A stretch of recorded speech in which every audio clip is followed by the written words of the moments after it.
Naam, karibuni sana wote ambao mko nasikiliza Baraka One TV. Tuko majira ya saa 6 saa za Afrika Kati, ikiwa ni 9 majira Afrika, ikiwa ni 7 majira Afrika Mashariki, na mimi ndugu yenu Rajabu Akili Kabonga, the one and only town DJ, pia niko nakurusheni haya matangazo all the way from DRC.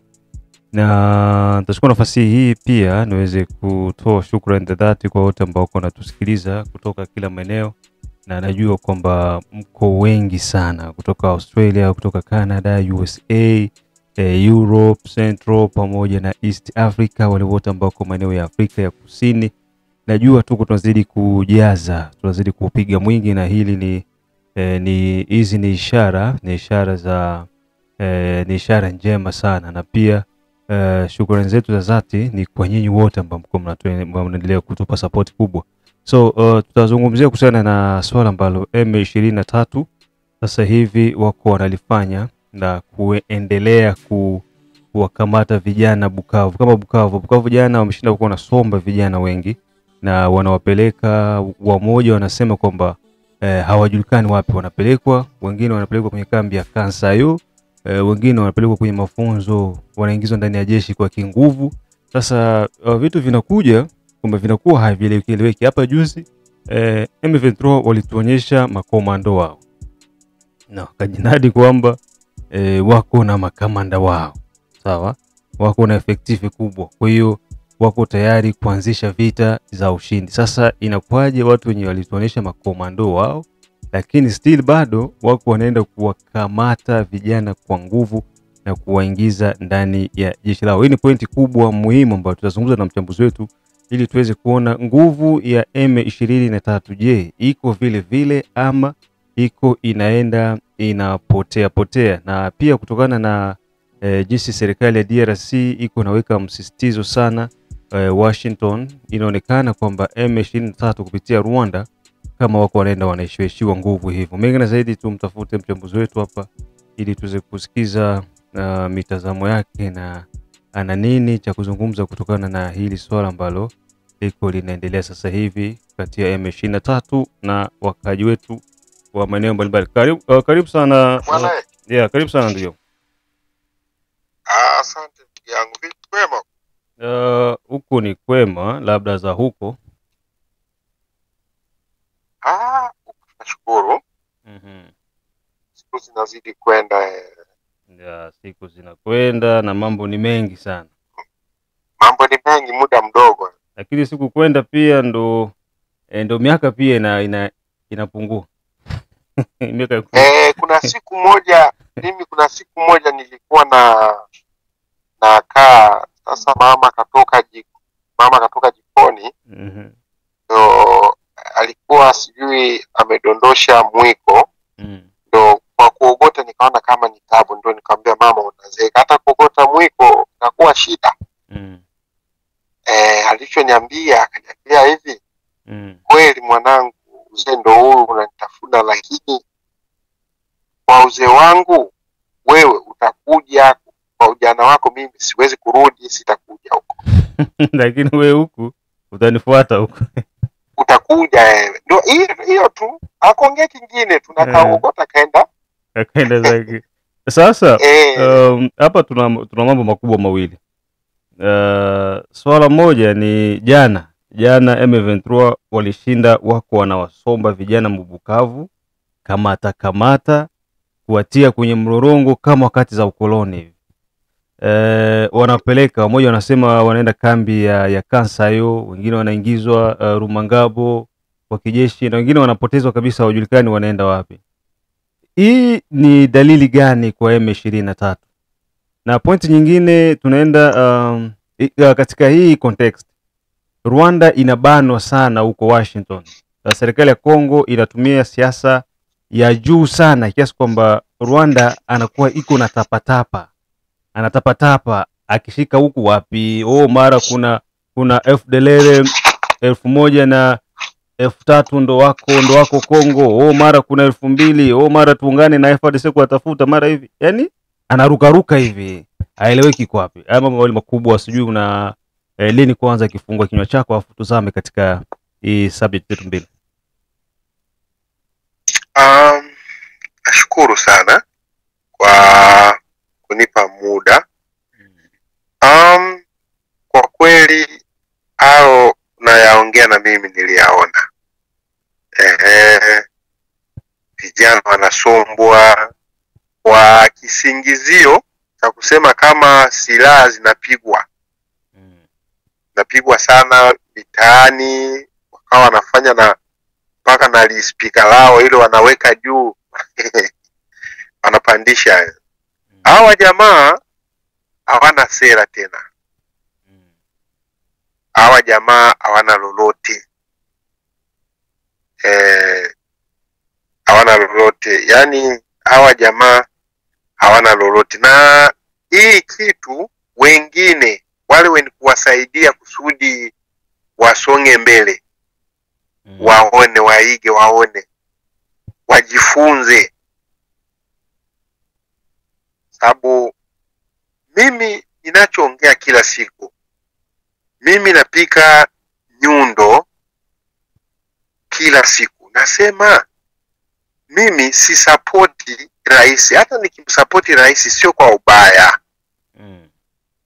Nataka usema Kisekedi wetu tu wa Kongo ndo anaburunga. Marais wengi wanaburunga, wengi mno. Hata Trump mwenyewe ndo kwanza anabunga kila siku. Trump tupo naye hapa anaburunga kila siku. Akikwambia kitu leo asubuhi anaamuka amebadili. Alisifu akasema wenye walioanzisha vita walifanya kosa kubwa sana. Wangemjua Putin basi vita wangeanzisha. Haya, jana hapa akasema ile sehemu zote ambaye Putin amechukua Ukraine wana uwezo kuichukua. Na akasema Putin si chochote, ni simba wa kuchora. Unaona Sijui mimi na nukuu maneno yeye mwenyewe aliongea rais yake. Kwa hiyo unakuta ni kuburunga. Kwa hiyo tusiwe wa kukasifu rais wetu. Hapana. Hawa jamaa wanaokuja hawatatuletea maendeleo yoyote. Ili kwanza watu wajue hawa ni wa mercenaries, kunyuma yao kuna mtu mwenye kuwaweka. Faida yao wanaogombania. Yani Nanga ana faida yake. Nanga aje hapa tuambie, baada utawala na utawala wote hatumsikilizi. Wewe ukishatupotosha alafu naambia bwana nini na nini, hicho kabisa. Unaona ndugu yake hapa, haya huyo anakuwa kwa nini kifungo cha kuuawa huyo, kondamnea moro huyo. Unaona hatuendi huko. Nanga analilia baada ya kusombwa migoti yake kule nani huko, alikuwa huko kumafunguro na nini, ndio kwenda kujiunga na wakamuita tu kwenye alikuwa kulala, wakamleta Kenya. Mbona sisi tunakuwa wengi wa kusahau historia? Akaja kugombania maslahi yake. Na mpaka tunaongea Mkongo Nanga hana cha kupoteza. Hana cha kupoteza. Hamuna mtoto wala hamuna nini, mna chochote. So alisema hivyo. Washaga sema na yeye na Beka Bisima alisema si hatuna cha kupoteza. Hamuna cha kupoteza. Yaani akiangalia mambo yamechafuka, ni leo anafiatuka. Iko yepeke Betra, iko yepeke Nanga, iko yepeke Sultani Makenga, iko yepeke bote. Iko yeye mwenyewe. Ni wao wenyewe tu. Hawana ni shangazi ni mjomba ni familia tu. Wanapigania maslahi ya Rwanda. Wewe unaenda unafuya mudongo wa Kongo. Kagame hata siku moja kujue. Alafu kitu kingine, Umoja wa Mataifa.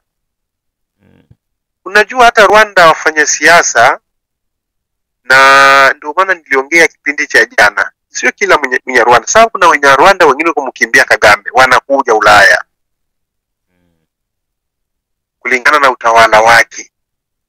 Huyu Kagame kama kuko mwenye ambaye tunaweza tukasema kama aliyokuwa rais wa Ujerumani Hitler, kama ni Hitler. Ni nani ule? Hitler. Bwana Hitler. Kagame mmoja wao. Kagame ya kwanza John Side leo. Kumbuka amekaa miaka mingapi? Yuko mpori. alikuwa anaua ubaya.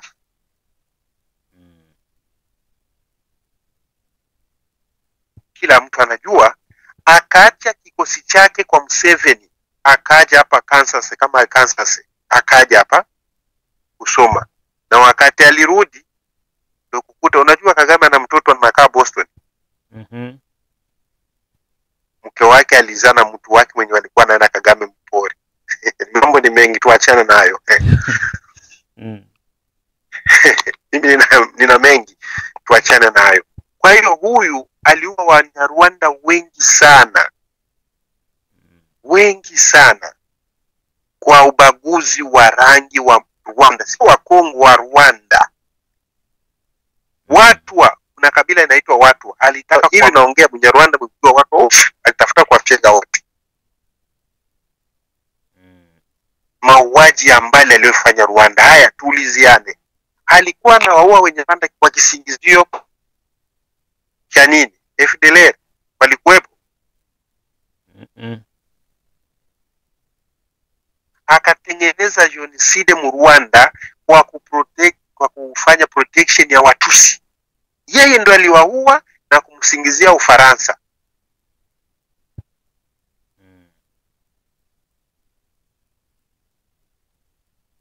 Paka mahakama na wale wenye ambaye walitowaka ile movie wengine walifungwa. Yeye alifanya ile genocide. Kama vile Zelensky anavyotafuta kufanya pale Poland, kushambulia, kuonekana ni Putin mwenye anashambulia, kuingiza NATO mu mgogoro wa wapigane. Lakini NATO wapo makini.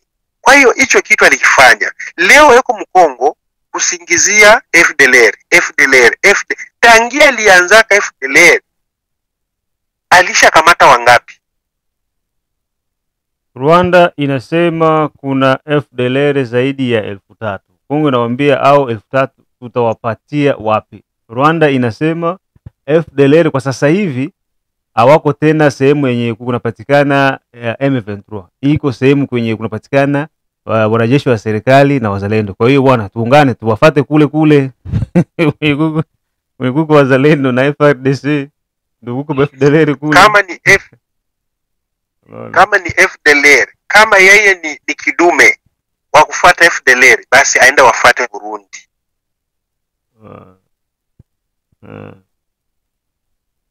Tshisekedi alienda nao katika siasa yeye kutulia.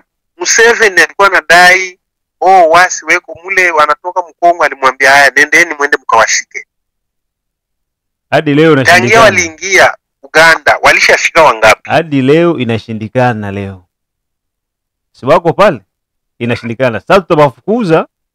Mwende sasa tubakie sipeke tunapambana, inakuwa tena fujo nyingine. Hii ni muda kulikuwa ni kuwamaliza uongo. Wanachotaka wakina Museveni na Kagame ni mali ya Kongo. Kama yeye eko na viwanda vya kusafisha mali pale Rwanda, Ufaransa na jenga na Katara na jenga, swali hiyo mali inatoka wapi kusafisha Rwanda? Sababu Rwanda hata viazi havishikaki. Mkipanda viazi tu vinashinda. Viazi, hakuna udongo wa kilimo. Utaona kweli ni ajabu. Udongo tunapakana, lakini mwao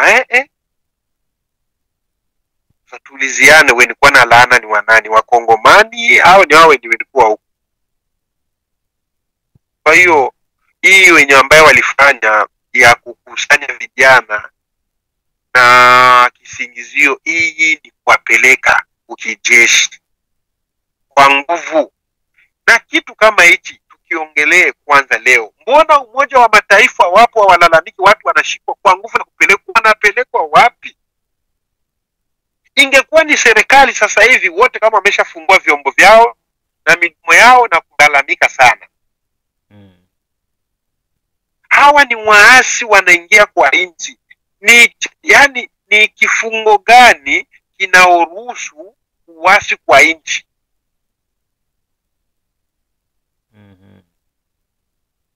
Ni kifungo gani kinaoruhusu mwizi kuwepo? Sababu hawa ni wezi. serikali ina haki ya kujitetea kwa namna yoyote. Serikali inatakiwa kuwekewa vipingamizi yoyote, inatakiwa kuwapiga yani serikali ina haki. Mtu anakuja kukushambulia kwako wewe nyumbani kwako,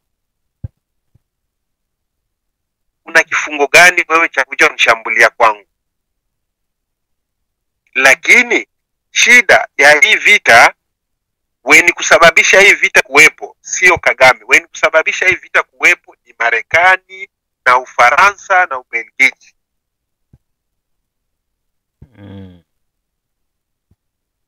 Hawa ndio wenye kusababisha hii vita. Hawa na Qatar. Qatar ni kuchangia pakubwa hii vita kuwepo.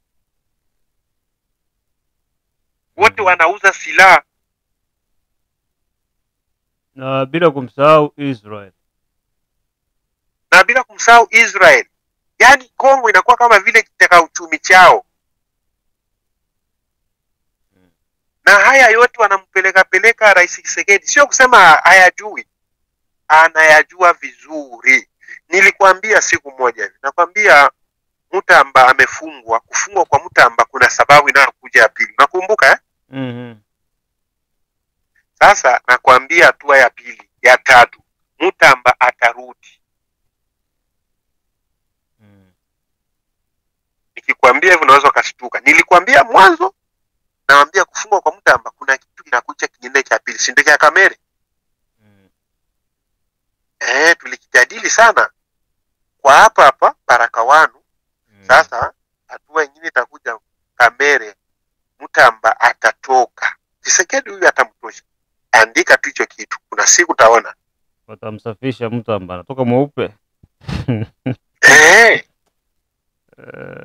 Na hotuba Mutamba akitoka nani, Mutamba hatafanya tena hotuba ya ovyo ovyo.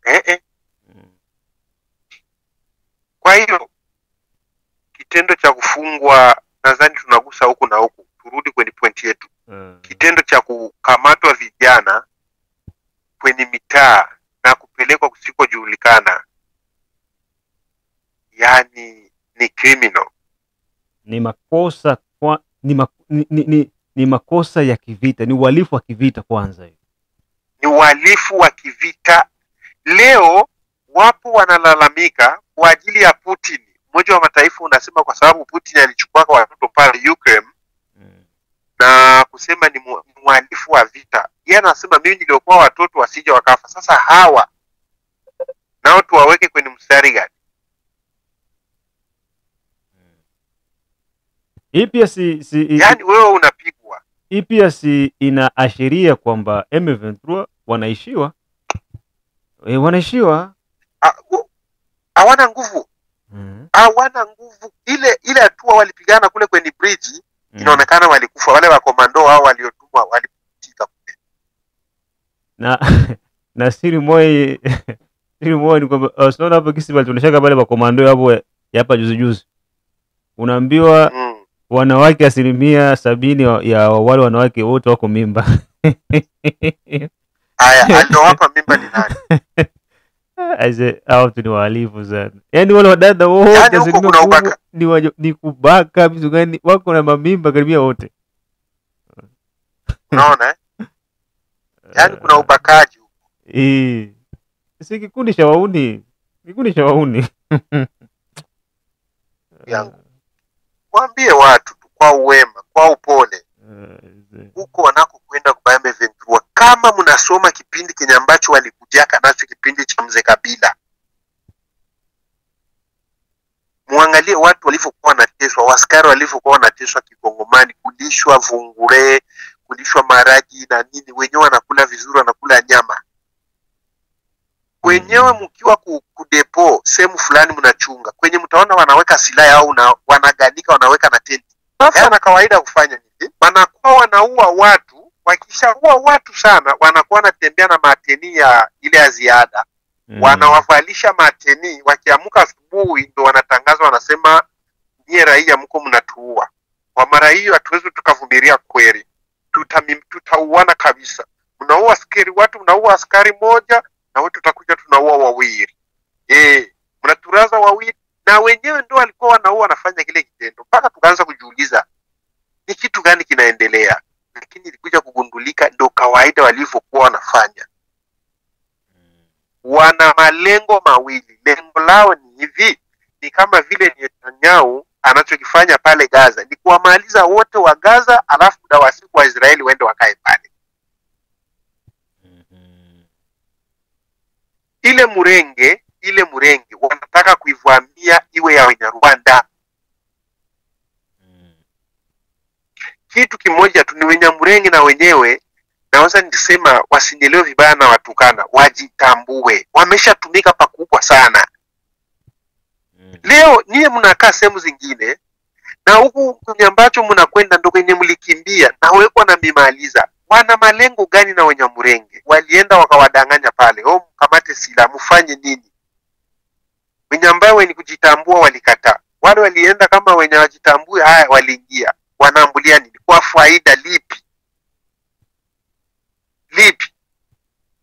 Siasa haiko Rwanda, mnafanyia siasa Mkongo. Mwende msapote vile. Walishafanya hicho kitendo na tena wanarudi mara nyingine tena.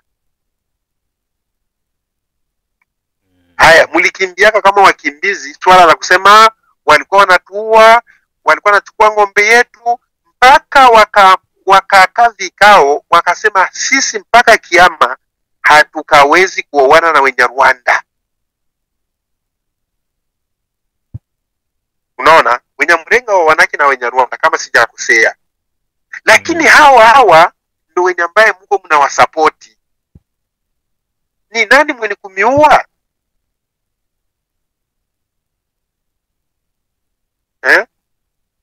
Yaani huko mwetazi ninyi, etazi ni iko na kulindia usalama, lakini huko na support adui wa etazi. Hivi kweli naeleweka?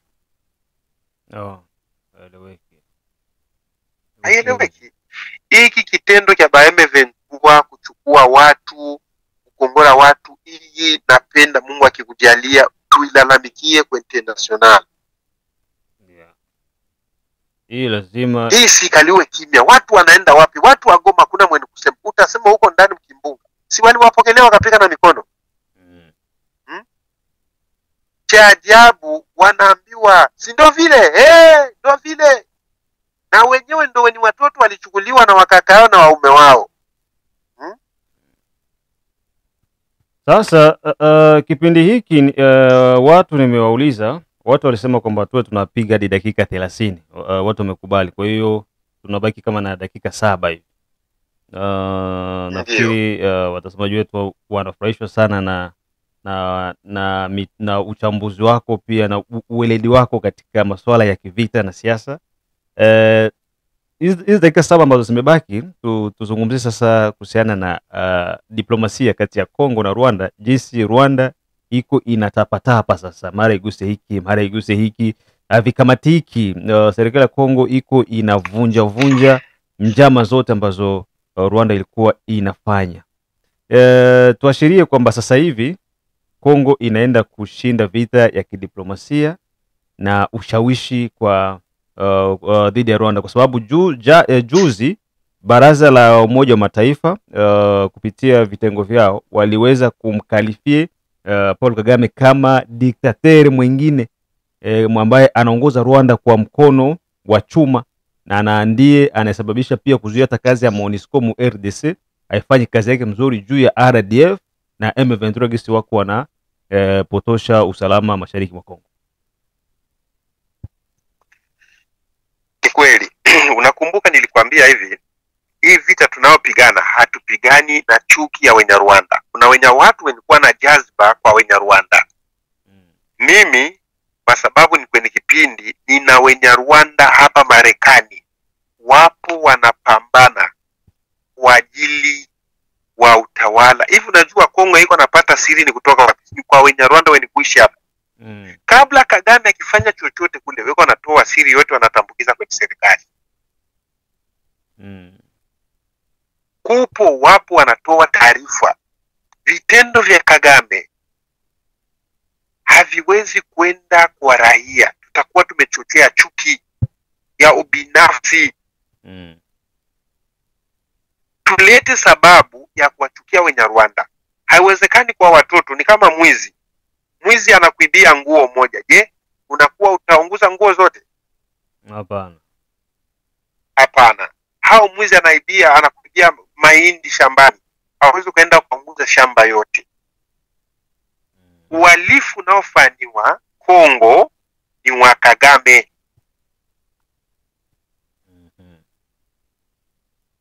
Kuna wenye Rwanda wa maskini Mungu wanakaa tu kule kuvilimani, wanakaa Mkongo kule mapori wale. Sasa unaenda kuchukia kama ule, ana faida gani? Na sio kama wote wenye kuingia kijeshi wote wanakuwa ni wanataka, wengine wanalazimishwa kama vile tunaona Bukavu. Alikuwa na nia diplomasi kwa kweli Tshisekedi, kwa hii kwanza tumupe 5. Mnyongeni lakini mupe haki yake. Kwanza ni nani alikuwa anajua kama Kagame alikuwa anapanga kufanya genocide pale Murenge, alafu kisha baadaye ndo aite international kusema angalia genocide inafanywa Mkongo? Ni nani alikuwa anajua hicho kitu? Lakini Tshisekedi ile ameivunja ukimya tu. Na kwenye ambako wanasema hivi, kwenye unasimama ukikojoa, sisi wanaume ukojoe mkojo wende mbali, lakini pale kwenye unasimama ndo mkojo utarudi.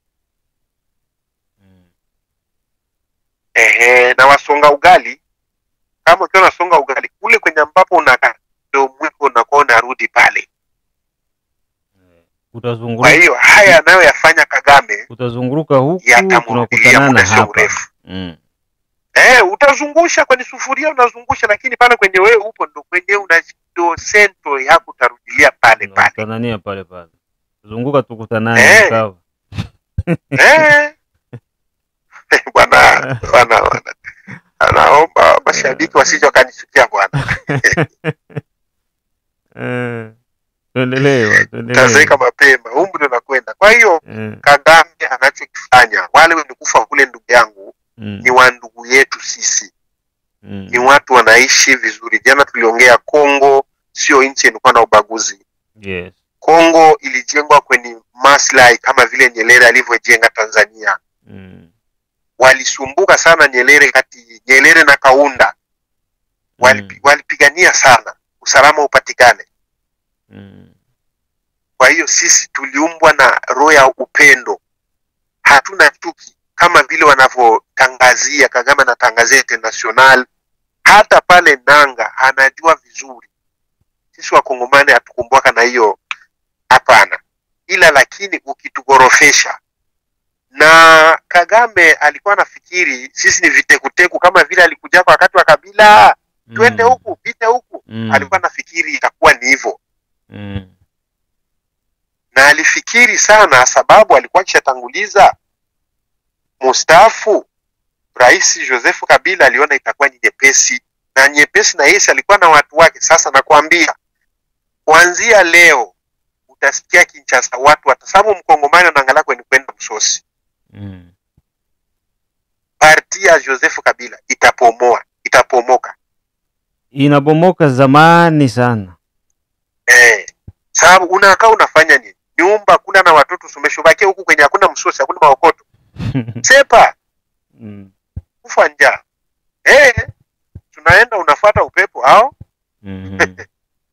Sasa nguvu, unajua kile kumchokesha Kagame ni nini? Ni nguvu yake ilikuwa ni Kinshasa.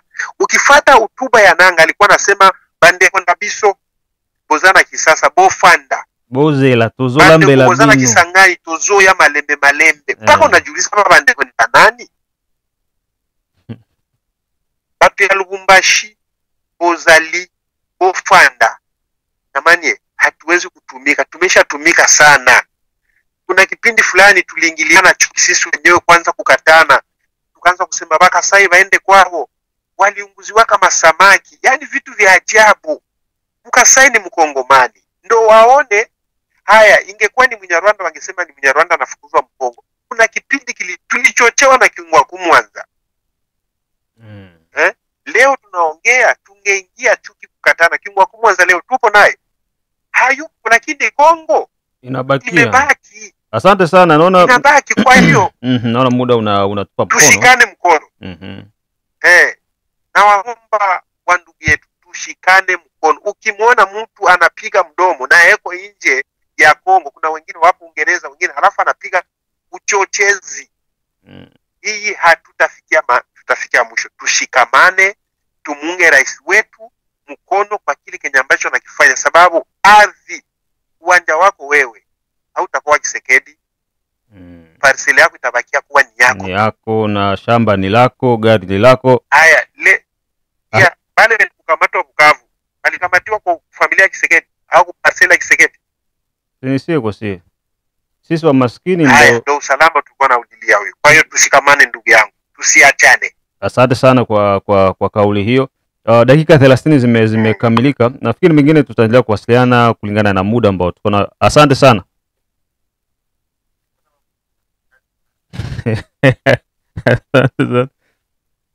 So big up sana kwa wote ambao mko nasikia Baraka1 TV. Tunaishia kwanza hapo. Dakika 30 ndizo watu walipendekeza kwamba tunapiga dakika 30 kwa sababu ni kipindi ambacho kiko na manufaa makubwa. Mengine tukutana majira ya saa 9. Chao chao.